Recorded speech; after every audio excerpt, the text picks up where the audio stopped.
toca? Pues a lo largo de estas noches le hemos presentado a la gente que está detrás de esta celebración en Iztapalapa. Esta noche toca la oportunidad de conocer al artesano que elaboró la corona de espinas que se utilizará en la representación del Vía Crucis en Iztapalapa. Conozcamos.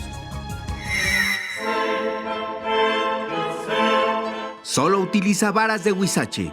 Este par de herramientas y sus manos ya curtidas por los pinchazos para fabricar desde hace más de 2 décadas junto con su familia las coronas de espinas que se utilizan en la representación anual de la Pasión de Cristo en Iztapalapa. Con este año van a ser 26 años, 23 que la elaboró mi papá y yo ahorita afortunadamente tengo 3 años ya elaborándola. Y así se fabrican. Primero vamos a seleccionar la vara. En un día vamos a seleccionar toda la vara. El siguiente día, los siguientes 2 días se pone a secar, que se le caiga toda la hoja. El tercer día se limpia. Ese mismo día se teje y se mete en agua.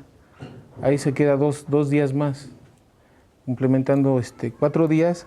Y al 5.º día se saca para empezar a armar la corona. Y en 4 horas está terminada una corona.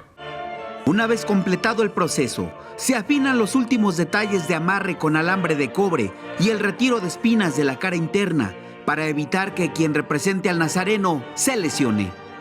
Y esta es la corona de espinas ya completamente terminada que va a utilizar Ariel Rodrigo Luna Estrella cuando esté representando al Cristo de Iztapalapa este Viernes Santo. Con imágenes de Andrés Brito, informa para Capital 21, Juan Bermúdez.